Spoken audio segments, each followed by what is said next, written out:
Good morning or good afternoon, everyone. A very warm welcome from ITC's headquarters in Geneva. As many of you already know me, no need for a long introduction. My name is Mathieu Lamol and I work on ITC Standards Map tool and database of sustainability standards. I have prepared this short video message for you, and its purpose is to give you some highlights on the latest developments and current vision for the Farm Sustainability Assessment online tool, of which I presented you the first version exactly a year ago at the General Assembly 2014 in Spain. So, as you know, ITC Standards Map website has served as the basis to create the online tool for FSA. We have recycled the existing functionalities of the Standards Map, and we have customized them to fit the FSA both in terms of language and in terms of functionalities for the assessment of the farms. As such, in the FSA tool, the farmers are able to identify and review various sustainability standards, among which the FSA, and make comparisons, and then most importantly start the sustainability assessment exercise answering the FSA questionnaire. As a result of this exercise, users are generating a report which scores their results according to the FSA methodology, granting them a not yet bronze, silver or gold status. The farm assessment report can be saved, updated over time, and shared with the business partners. Now, what we have been discussing with the FSA working groups and SAI Platform is the aspirational new version of the FSA tool. We want it to be more user-friendly, we want it to automatically benchmark the farms' profiles against control groups or similar farms, and according to the legislation of the country where they operate. We want it to be available in many different languages. We want an application that also operates offline, such as a tablet, a smartphone, where the data can be collected in the field and then uploaded to the cloud.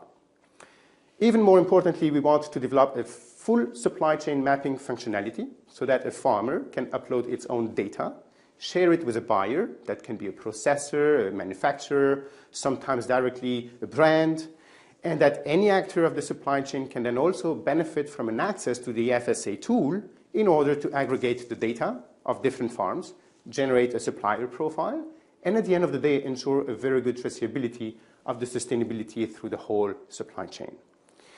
As these may sound a little bit complicated, let me try to illustrate this with a concrete example. Let's take the case of a soybean grower in Brazil, based in the Mato Grosso region. A potential buyer that is based in Macapá city asks him to share his sustainability profile. As such, he asks the grower to use the FSA tool, where he can create a personal user account, free of charge, answer the questions, and generate a sustainability profile. It is important to note at this stage that all the farm data is owned by the farmer and the grower, and that the ITC servers, as part of the United Nations, are keeping all the information securely and confidentially. Once the sustainability profile of the soybean farmer has been generated and finalized, the soybean farmer will grant access to the report to his buyer from Macapá. The name of the buyer will indeed appear in a selection box directly in the tool.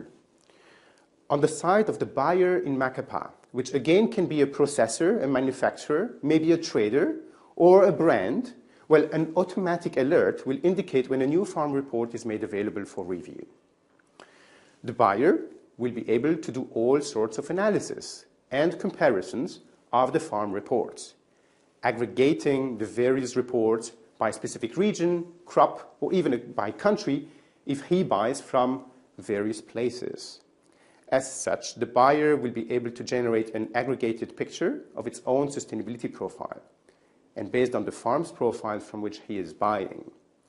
That buyer, who can be a supplier, could then also grant permission to its own direct buyers to access his profile. So now you've got the picture, the whole picture, that all the information will cascade up and aggregate to the final buyer, which is the brand or the retailer. Now, the push for having farms using the FSA tool will generally come from the top buyers. They will map their suppliers in the system, and the suppliers will map their own suppliers or the farmers. I just want again to emphasize that the whole model is based on the fact that the organization, the farm, the company, the supplier, the trader, that enters information on its own profile is going to be the owner of its own data, and that it will be its own responsibility to grant the permissions to its buyers to access such information. ITC's role, in addition to the building of the software and the maintenance of it, will be to ensure this level of trust and confidentiality between all supply chain actors. Now, one last but important news that I also wanted to share with you is the new collaboration that ITC is making with GS1. GS1 is the central organization that generates, among other things, the barcodes that you see on any product when you go shopping. The barcodes are also used between supply chain actors to identify lots of products, like cut roses from Kenya. The barcode indicates the origin, the date of harvest, the type of roses, as well as many other attributes. Well, ITC, together with the United Nations Global Compact, have come to an agreement that GS1 numbers will be allocated to all the farms using the ITC systems and tools, therefore including FSA. And this will be totally free of charge for all farms and growers worldwide. So we pay for the numbers, and GS1 allocates them to all users of the ITC systems. As such, we expect an even better way to trace the products along the supply chains, and the numbers allocated to the farms will be also linked to their sustainability diagnostic reports. And this will therefore facilitate not only the traceability of the products, what I am buying from and whom, down to the actual farm level, but it will also help the traceability of the full sustainability reports generated based on the FSA. So this new collaboration with GS1 has already started. It is work in progress, and we hope to have the numbers allocation in the ITC system by the fall of 2015. Well, thank you very much again for inviting me to give you my virtual contribution to your meetings. I look forward to hearing back from you, and I wish you all the very best. Thank you.